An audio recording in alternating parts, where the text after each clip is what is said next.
Hello আমার প্রিয় ছাত্র এবং ছাত্রীরা, আশা করি তোমরা খুবই ভালো আছো। আজ আমি তোমাদের সামনে একটি নতুন ভিডিও নিয়ে আসলাম। ভিডিওটা খুবই ইম্পর্টেন্ট। যারা ক্লাস 9-এ পড়ছো তাদের জন্য খুবই ইম্পর্টেন্ট। গৌরাঙ্গ বাল্যলীলা পদ্যাংশ বা কবিতা, ক্লাস 9-এর বেঙ্গলি বইয়ের প্রথম কবিতা গৌরাঙ্গের বাল্যলীলা। এই কবিতার সকল প্রশ্ন উত্তর এই ভিডিওর মাধ্যমে তোমরা পেয়ে যাবে। প্রথম থেকে লাস্ট পর্যন্ত দেখবে। আশা করি ছোট করে সবগুলো প্রশ্ন আনসার শিখতে পারবে, লিখতেও পারবে, পরীক্ষাতে ভালো রেজাল্ট করতে পারে। মুরারি গুপ্তের লেখা গৌরাঙ্গের বাল্যলীলা। চলো শুরু করা যাক আজকের ভেরি ইম্পর্টেন্ট ভিডিও। গৌরাঙ্গের বাল্যলীলা চ্যাপ্টার 1, ক বিভাগ, পদ্যাংশ। সঠিক নির্বাচন করো। গৌরাঙ্গ বাল্যলীলা পদ্যটি কার রচনা? চারটা অপশন দেওয়া আছে: গোবিন্দ দাস, বলরাম দাস, চণ্ডী দাস, মুরারি গুপ্ত। আনসারটা হবে মুরারি গুপ্তের। গৌরাঙ্গের গলে দুলে, গলে কি দুলে? বাঘনল, সিংহনল, কুকুরের দাঁত, ময়ূরের পাখা। কি হবে? বাঘনল। গৌর চাঁদ কার নাম? শ্রী চৈতন্য। ময়ূরের পাখা কি হবে? বাঘনক। গৌরচাঁদ কার নাম? গৌরচাঁদটা হবে শ্রী চৈতন্যের নাম। গৌরাঙ্গের মায়ের নাম কি? গৌরাঙ্গের মায়ের নাম হবে শচী। শ্রী তারপরে প্রশ্ন উত্তর, ক বিভাগ, প্রশ্নের অতি সংক্ষিপ্ত উত্তর। শ্রী চৈতন্যের পিতার নাম কি? কি হবে? জগন্নাথ মিশ্র। শ্রী চৈতন্যের জন্ম কোথায় কত সালে হয়েছে? 1486 সালে নবদ্বীপে। শ্রী চৈতন্যের আসল নাম কি? বিশ্বাম্বর। শ্রী চৈতন্যের অন্য একটি নাম বলো। গৌরাঙ্গ। শ্রী চৈতন্যের মায়ের নাম কি? শচী দেবী। শ্রী চৈতন্যের গৌরচাঁদ বলা হয় কেন? গৌরাঙ্গের দেহের রং উজ্জ্বল গৌরবর্ণ, তা স্বর্ণনন্দিত বা সোনার রঙকে হার মানায়, সেজন্য শ্রী চৈতন্যকে গৌরচাঁদ বলা হয়। তারপরে গৌরাঙ্গের সাজসজ্জার বিবরণ দাও। গৌরাঙ্গের সর্বশরীর ধুলায় ধূসরিত, গলায় বাগনল দুলছে, মুখ থেকে লালা পড়ে বুক ভেসে যাচ্ছে, তবুও চন্দ্র সদৃশ মুখের হাসি বিজলি রেখা দেখা দিচ্ছে। গৌরহরিকে, গৌরহরি মহাপ্রভু শ্রী চৈতন্যই, যার হৃদয়ে ছিল দয়া এবং করুণায় পরিপূর্ণ। তার কাছে উঁচু নিচু, ধনী গরিব কোনো ভেদাভেদ ছিল না। সাহিত্য কি সহিতে কি পারে মায়? এখানে মা কে? এখানে মা হলেন গৌরাঙ্গের স্নেহময়ী জননী শচী। তার পিতা নীলাম্বর চক্রবর্তী ছিলেন নৈষ্ঠিক ব্রাহ্মণ। শচীর সন্তান স্নেহের পরাকাষ্ঠা বৈষ্ণব সমাজে নানাভাবে কৃতিত্ব। গৌরহরিকে তিনি কেন সন্ন্যাস গ্রহণ করেছিলেন? গৌরহরি হলেন শ্রী চৈতন্যদেব। তিনি সমাজে যারা পতিত অস্পৃশ্যিত, সে অবহেলিত ও অনাদৃত হতভাগ্য মানুষের উদ্ধারের জন্য সন্ন্যাস গ্রহণ করেছিলেন। গৌরহরির বাল্যলীলা অবলম্বনে শিশু গৌরাঙ্গের বিবরণ দাও। গৌরাঙ্গের বাল্যলীলা পট্টি কবি শ্রী চৈতন্যদেবের শিশুকালের বর্ণনা দিয়েছেন। শিশু গৌরাঙ্গ হামাগুড়ি দিচ্ছেন, হাঁটতে শিখেছেন, তার চাঞ্চল্য মায়ের উৎকণ্ঠার কারণ। হাঁটতে গিয়ে পড়ে গেলে স্নেহকাতর মা তাকে কুলে তুলে নিচ্ছেন। কাঁদিয়া আকুল, এখানে কি এবং কেন কাঁদিয়া আকুল হয়েছেন? এখানে কেঁদে আকুল হয়েছেন শিশু গৌরাঙ্গ। শিশু গৌরাঙ্গ সারা শরীর ধুলো মেখে মাটিতে হামাগুড়ি দিচ্ছেন, মায়ের আঙ্গুল ধরে হাঁটতে গিয়ে বারবার পড়ে যাচ্ছেন। সেই কারণে শচী মাতা তাকে কুলে তুলে নিচ্ছেন বলে গৌরাঙ্গ কেঁদে আকুল। এ নহে কুলের ছেলে। ভাষ্যটি কার? তার এমন ভাষণের যুক্তি দর্শাও। ভাষ্যটি কবি মুরারি গুপ্তের। শিশু গৌরাঙ্গের হামাগুড়ি দিচ্ছেন, হাঁটতে শিখেছেন, হাঁটতে গিয়ে পড়ে গেলেই স্নেহকাতর মা তাকে কুলে তুলে নিচ্ছেন। কবি যেহেতু জানেন এ ছেলে কুলের ছেলে নয়। 10টি বাক্যে উত্তর দাও। গৌরাঙ্গের বাল্যলীলা অবলম্বনে শিশু গৌরাঙ্গের বাল্যলীলা বিবরণ দাও।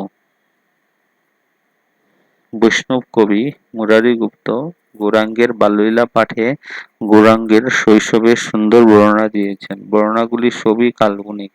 গুরুজনেরা শিশুর নাম রাখেন বিশ্বাম্বর। নামকরণের সময় বিশ্বাম্বর সব জিনিস ছেড়ে লাল কাপড় জড়ানো ভগবতের পুঁতি হাতে দিয়েছিলেন। মৃতবস মৃত বর্ষার পুত্র হওয়ার আত্মীয়রা নিমাই নাম রেখেছিলেন। ডাকিনী শাকিনী হইতে সংখ্যা উপজেল চিতে উড়ে নাম থুইল নমাই, তো নাম থুইল নিমাই। তারপর নেক্সট দেখো, সচিমাতার আঙ্গনে শিশু হামাগুড়ি দিচ্ছেন তার ভুবনমোহন সাজ, মায়ের আঙ্গুল ধরে এক পা করে হাঁটতে গিয়ে মাটিতে আছাড় খেয়ে পড়ে যাচ্ছেন। চাঁদের সামান মুখখানিতে ফুলের মতো হাসি ছড়িয়ে রয়েছে, গলায় বাগনল দুলছে। নেক্সট 2 নম্বর প্রশ্ন দেখো, গৌরাঙ্গ বাল্যলীলা কবিতাটির সারাংশ বা সারসংক্ষেপ করো। আনসারটা দেখো, ষোড়শ শতকে বৈষ্ণব পণ্ডিত মুরারি গুপ্ত পাঠ্য কবিতাটিতে মহাপ্রভু গৌরাঙ্গের বাল্যকালের সুন্দর বর্ণনা দিয়েছেন। শিশু বয়স থেকেই গৌর বর্ণের অধিকারী গৌরাঙ্গ ভীষণ দুরন্ত।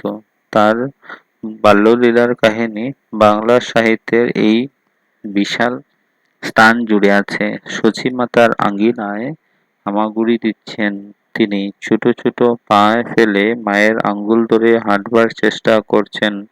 টলমল পায়ে হাঁটতে গিয়ে বারবার মাটিতে পড়ে যাচ্ছেন। মা তাকে বাগনক গলায় পরিয়ে দিচ্ছেন। মুখ থেকে লালা ঝরে শিশুর বুক ভেসে যাচ্ছে, তবু অপর সৌন্দর্য অধিকারী শিশু গৌরাঙ্গের মুখে হাসি ঝলকে আছে। সর্বশরীর ধুলায় মাখামাখি দেখে সচিমাতা সহ্য করতে পারছে না। রচনাধর্মী প্রশ্ন, গৌরাঙ্গ বাল্যলীলা কবিতায় তোমার নিজের ভাষায় বর্ণনা করো। 16 শতকে যে বৈষ্ণবী পদাবলী রচিত, তার চৈতন্যের ভক্তি ও তত্ত্বাদর্শে বিশেষভাবে প্রবাহিত। বৈষ্ণব পদাবলী বাংলা কাব্য সাহিত্যে অমূল্য সম্পদ। কবি মুরারি গুপ্ত গৌরাঙ্গের বাল্যলীলা পাঠে মহাপ্রভু শ্রী চৈতন্যদেবের বাল্যকালের সুন্দর যে বর্ণনা দিয়েছেন তা সবই কাল্পনিক। বাংলাদেশ সহ বহু জায়গায় শ্রী চৈতন্যদেবের শ্রীকৃষ্ণের অবতার হিসেবে পূজিত। চৈতন্যদেবের প্রভাবে তিনি বর্তমান থেকেই বৈষ্ণব পদকর্তারা তাদের পদাবলীর মধ্যে যে পরিবর্তন আনলেন তা নিঃসন্দেহে অভিনব। তারা রাধাকৃষ্ণ বিষয়ক পদ রচনার সঙ্গে সঙ্গে গৌরাঙ্গ বিষয়ক পদ রচনা করলেন। সেগুলি বলা হলো গৌর চন্দ্রিকা। গৌরচন্দ্রিকা হলো গৌরাঙ্গের অলৌকিক লীলার চিত্রণ। তার শ্রী চৈতন্যের ভাবাবেগ বা কৃষ্ণোত্তর মদে যেন মহাভাব স্বরূপিণী শ্রী রাধার স্বরূপ দেখতে পেলেন, সেজন্য এমন বহু পদ তারা রচনা করলেন, যেগুলির মধ্যে রাধাকৃষ্ণের লীলা রসের সঙ্গে শ্রী চৈতন্যদেবের কৃষ্ণভক্তি কিংবা আবেগ আরতি একাত্মভাবে হয়ে গেল। শ্রী চৈতন্য পরবর্তী যুগে বৈষ্ণব সাহিত্য ও চৈতন্যের জীবন লীলার প্রভাব অবগত ছিল। বৈষ্ণব ভক্ত কবির যেন তাকে স্মরণ না করে কৃষ্ণলীলার গান বাঁধিতে বা গান করিতে পারতেন না। কীর্তনের আসর গোড়ার দিকে সেজন্য গৌরচন্দ্রিকা বা গীত হওয়ার একটি রেওয়াজ হয়ে গিয়েছিল। সেই রেওয়াজ আজও লুপ্ত হয়নি। শ্রী চৈতন্যের আবির্ভাব বাংলা সাহিত্যের পক্ষে বিশেষ তাৎপর্যপূর্ণ, কারণ বাংলা ভাষার মধ্যে গৌড়ীয় বৈষ্ণব ধর্ম প্রচারিত এই যুগে বৈষ্ণব সাহিত্যের গড়ে উঠে বাংলা সাহিত্যের ভাণ্ডার এতে সমৃদ্ধ হয়েছে। তাছাড়া মহাপ্রভু আলোক সামান্য জীবনে কেন্দ্র করে যে চরিত্র সাহিত্য সৃষ্টি হয়, সাহিত্যের দিক থেকে এবং ইতিহাসের দিক থেকে তার মূল্য কম বড় নয়। গৌরাঙ্গের বাল্যলীলা কবিতা অবলম্বনে শিশু গৌরাঙ্গের বাল্যলীলা অনুকম্পার বিবরণ দাও। শ্রী চৈতন্যের জন্মের আগে পিতা জগন্নাথ মিশ্র বিশ্বরূপ নামক একটি পুত্র ছিল। বিশ্বরূপ বিদ্যা অর্জনের পর সন্ন্যাস ধর্ম গ্রহণ করে গৃহত্যাগ করে চলে যান। বিশ্বরূপের পর এবং শ্রী চৈতন্যের জন্মের পূর্বে জগন্নাথ 8টি কন্যা হয় মারা যায়। শ্রী চৈতন্যের মাতার নাম শচী দেবী। 1486 খ্রিস্টাব্দে ফাল্গুনী পূর্ণিমার সন্ধ্যাকালে আধুনিক গণনা 23 ফাল্গুন শনিবার 27 ফেব্রুয়ারি সূর্যাস্তের 1 বা 24 মিনিট পরে শ্রী চৈতন্যের জন্ম হয়। মহাকাব্যের কর্ণপুর তথা কৃষ্ণদাস কবিরাজ অবতারের আলোকিত দেখার উদ্দেশ্যে জগতের 13 মাস মাতৃগর্ভবাস কল্পনা করেছেন। সে রাতে চন্দ্রগ্রহণ হয়েছিল। আধুনিক গণনা গ্রহণ শুরু হয়ে সূর্যাস্তের 8 বা 3 ঘন্টা 12 মিনিট পরে, কিন্তু বৃন্দাবন দাসের বর্ণনা জন্ম হয় গ্রহণের মধ্যে এবং গ্রহণ উপলক্ষে শঙ্খ ঘণ্টধ্বনি ও দলে দলে লোকেরা গঙ্গাস্নানকে কর্ণপুর ছাড়া অন্যরা অবতার জন্ম জগতের আনন্দ উৎসব রূপে ব্যাখ্যা করেছেন। জন্মকালে জ্যোতিষ্কি সংবাদে কর্ণপুর বলেছেন সিংহ রাশি, পূর্ব ফাল্গুনী নক্ষত্র। মুরারি বলেছেন বৃহস্পতি পক্ষ অর্থাৎ তুঙ্গী। অনুমান করা হয় সচীমাতার পিতা নীলাম্বর চক্রবর্তী জ্যোতিষী ছিলেন। তিনি সম্ভবত নবজাত সম্পর্কে নানা মারাত্মক ভবিষ্যদ্বাণী করেছেন। আকাশ থেকে পুষ্পবৃষ্টি, দেবতাদের স্তবস্তুতি, সূতিকাগৃহে যাতায়াত, দেবপত্নীদের শিশু বন্দনা, অশ্বারোহণের নৃত্য প্রভৃতির কথা আছে। শিশু গৌরাঙ্গের হামাগুড়ি শেখার আগে অন্যের অলক্ষ্যে হেঁটে বেরিয়ে ঘরময় জিনিসপত্র ছড়াতো প্রভৃতি নানা অলৌকিক বিষয় বর্ণনা রয়েছে। শিশু মাত্রই যা করে তাতেও অনেক অর্থরূপ করা হয়েছে। যেমন হরিনাম শুনলেই শিশুর কান্না থামতো, লোককে হরিনাম বলতে শিশুর আদর আবার কাঁদতো প্রভৃতি। ভবিষ্যতে যারা লোকোত্তর পদবাচ্য হন তাদের প্রথম জীবনে সংবাদ লোকে প্রায় রাখে না। তারা অন্যের 5 জনের মতোই খেলাধুলার, মারামারি, উৎপাত, দৌরত্ব করেন। পরে এর সঙ্গে আরো অনেক কাল্পনিক বা কল্পিত কাহিনী যোগ করে ভক্তরা তাদের মাহাত্ম্য অবতারত্ব দেখেন।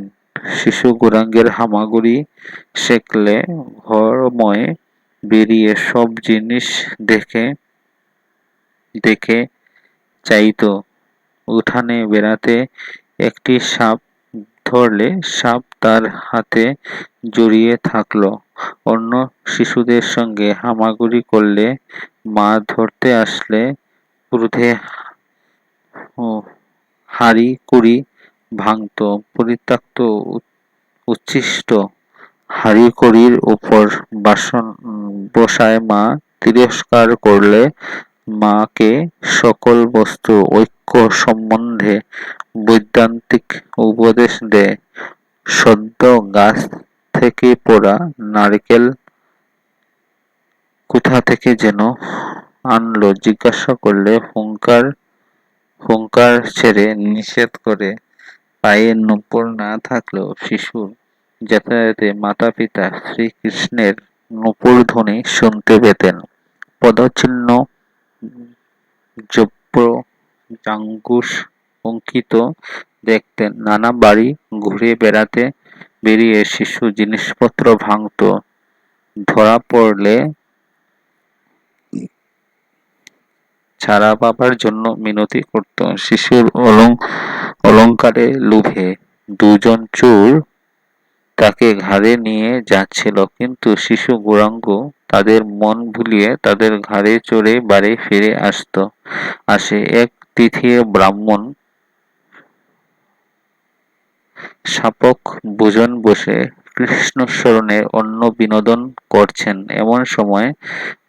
এমন সময় বাড়ির সকলে অনেক সাবধান সত্ত্বেও সকলকে মায়ামোহিত করে শিশু এসে ব্রাহ্মণের ভোজ্যের একমুঠ খেলে জিজ্ঞাসায় বলে তাকে কৃষ্ণকে স্মরণ করে ব্রাহ্মণ অন্ন নিবেদন করায় সে খাবে না, কি করবে?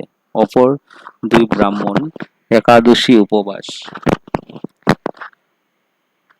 বিষ্ণু পূজায় নৈবেদ্যের জন্য বিভিন্ন ভোজ্য প্রস্তুত করেছিলেন। শিশু বিষ্ণু তা খাওয়ার জন্য কান্না শুরু করেছিলেন। এই সন্দেশ ছেড়ে শিশু একবার মাটি খেয়ে সকল বস্তু অভেদ সম্মিলিত মাতাকে উপদেশ দিয়েছিলেন গঙ্গার ঘাটে সরাসরি উৎপাত জল ছিটান, লোকের পূজার শিব ভাঙ্গা, বালিকাদের কাপড় চুরি, তাদের গালাগালি, স্বপূজায় ও বিবাহে আমন্ত্রণ প্রভৃতির কারণে সকল পিতার কাছে নালিশ করলে পিতা বালককে শাস্তি দিলেও এবং রাতে স্বপ্ন দেখান পুত্ররূপী অবতারকে শাস্তি দেবার জন্য এক ব্রাহ্মণ তাকে ভর্ৎসনা করছেন।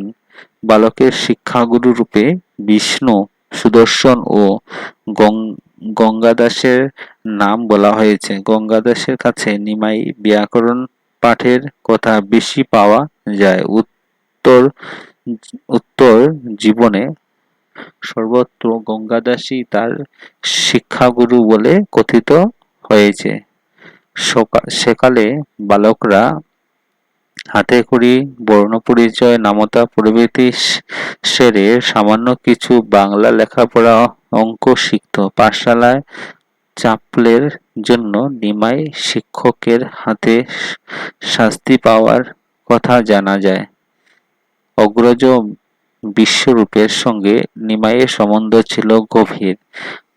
মাতা পিতার অবাধ্য হলেও নিমাই ছিল বিশ্বরূপের খুব অনুগত অনুজ তাকে খুব ভালোবাসতেন এবং মাতা পিতা মতো শাসন ভর্ৎসনা করতেন না। বিশ্বরূপে আকস্মিক গৃহত্যাগে নিমাই কোমল প্রাণে আঘাত লাগে এবং কিছুদিনের জন্য পড়াশোনা বন্ধ হয়ে যায়।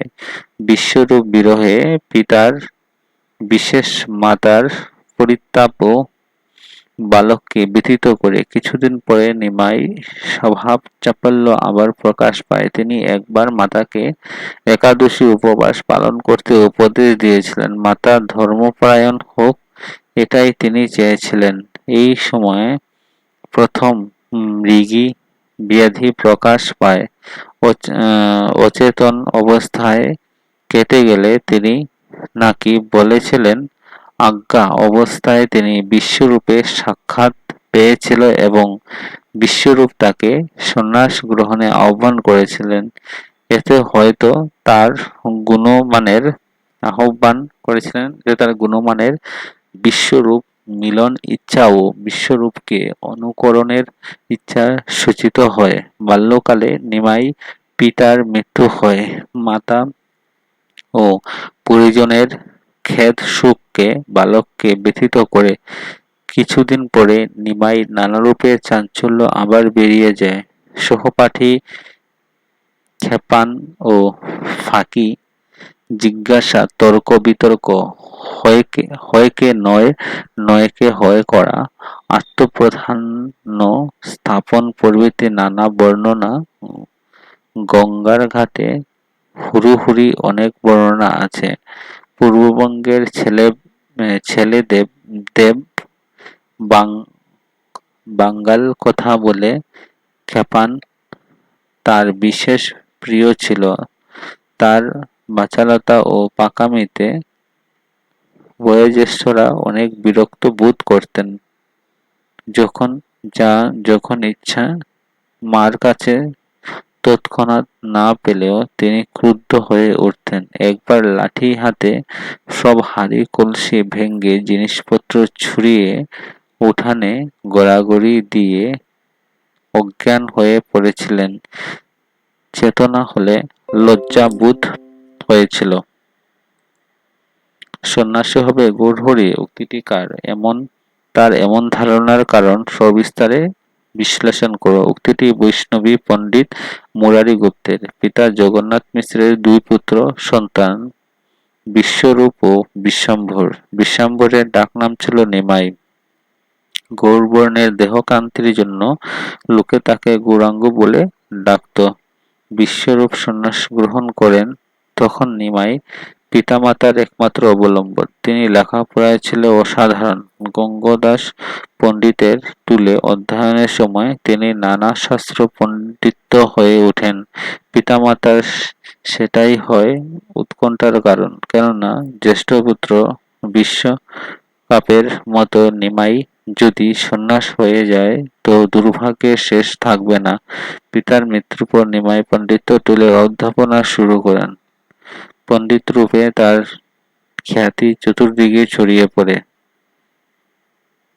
পিতৃশ্রাদ্ধের জন্য নিমাই গয়ায় যান এবং ঈশ্বরপুরীর কাছে কৃষ্ণমন্ত্রে দীক্ষা গ্রহণ করেন। নবদ্বীপে থেকে ফিরে এসে নতুন মানুষ হয়ে তার উদ্যোক্তা, রঙ্গপ্রিয়তা ও বাচালতা প্রভৃতির পরিবর্তে পরাণ শূন্য ভাবত্বতা নিয়ত কৃষ্ণের জন্য রচনা, প্রবল অশ্রুপাত ও গোড়াগুড়ি কি দেখলেন, কি হয়েছে প্রভৃতি প্রশ্নের উত্তর কিছুতেই বলতেন না।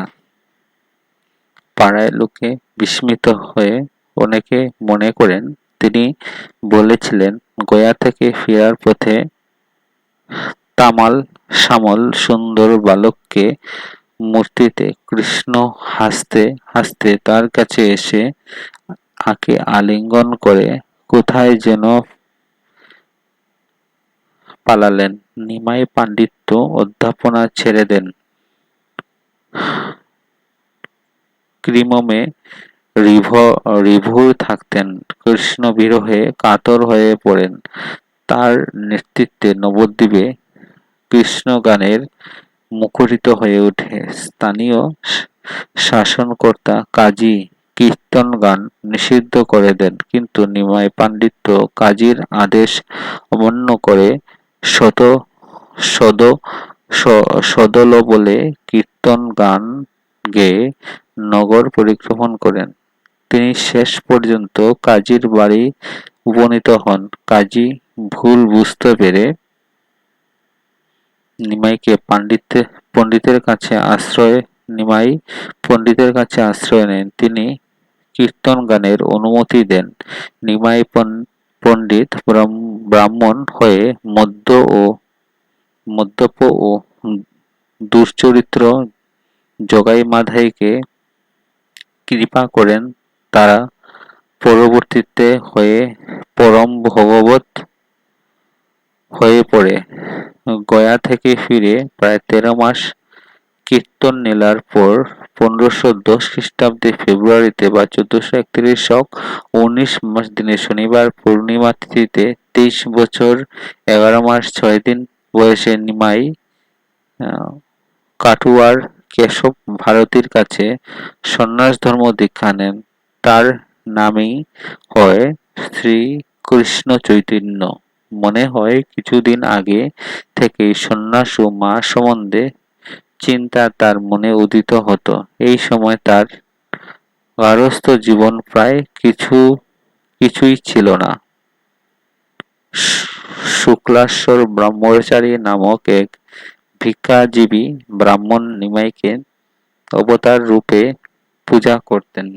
মুরারি ও শ্রীবাস পরিবার তার ভক্ত হলেন।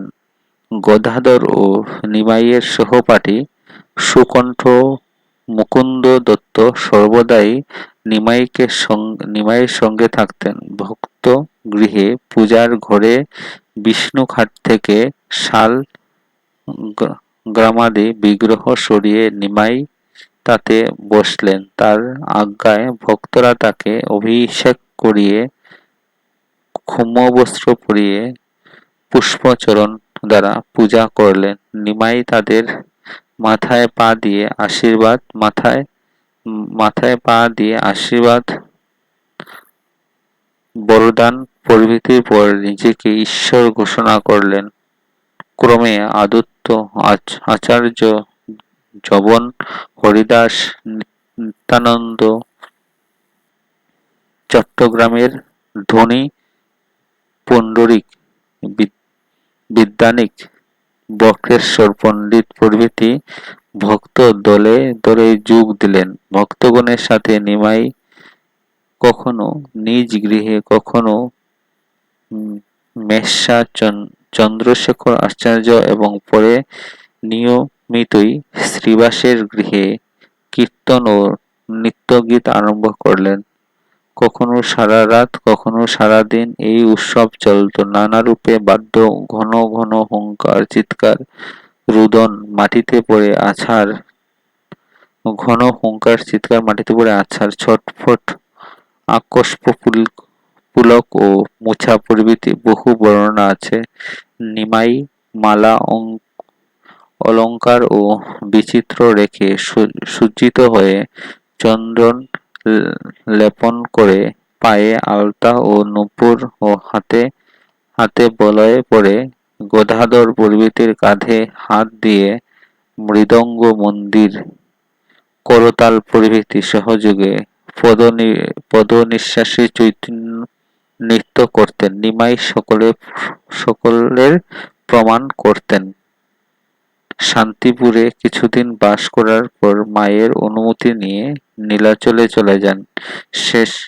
তার জীবনের শেষ 40 বছর সেখানে কাটে। সেখানে তিনি দাক্ষিণাত্য ভ্রমণ করেন। তিনি কাশী ও প্রয়াগ হয়ে বৃন্দাবনে যান। তিনি আরও নীলাচলে গিয়ে আসেন।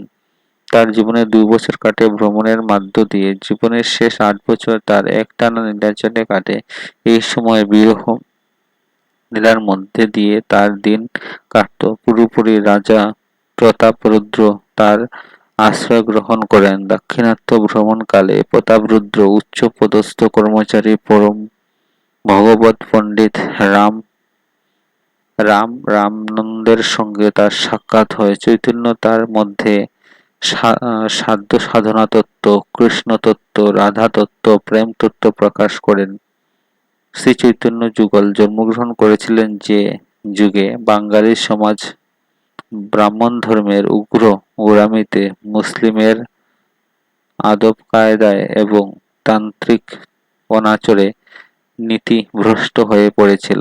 জাতি ভেদের অভিশাপ ও বিভিন্ন কুসংস্কার দেশের সাধারণ মানুষের মধ্যে আত্মিক উন্নতির কোনো পথই যেন খুঁজে পাচ্ছিল না। সেই জাতির সংকটকালে মহাপ্রভু শ্রী চৈতন্যের আবির্ভাব যেন সেই আকাঙ্ক্ষিত পথে সন্ধান দিয়েছে। সমাজের সর্বশ্রেণীর মানুষের মধ্যে জাতিগত ভেদাভেদ দূর করে তাদের ভক্তি ধর্মের উদ্ধার করে ছিল তার জীবনের মুখ্য উদ্দেশ্য। তার বাণী ছিল অতি সহজ ও সরল, জীবে দয়া ও নামের রুচি, সর্বজীবে সমভাবে দয়া প্রদর্শন ও ঈশ্বর ভক্তি যেন মানুষের আত্মিক উন্নতি ও সোপান। এই পরম সত্যকে তিনি নিজের আচরণের মধ্য দিয়ে সুপ্রতিষ্ঠা করলেন।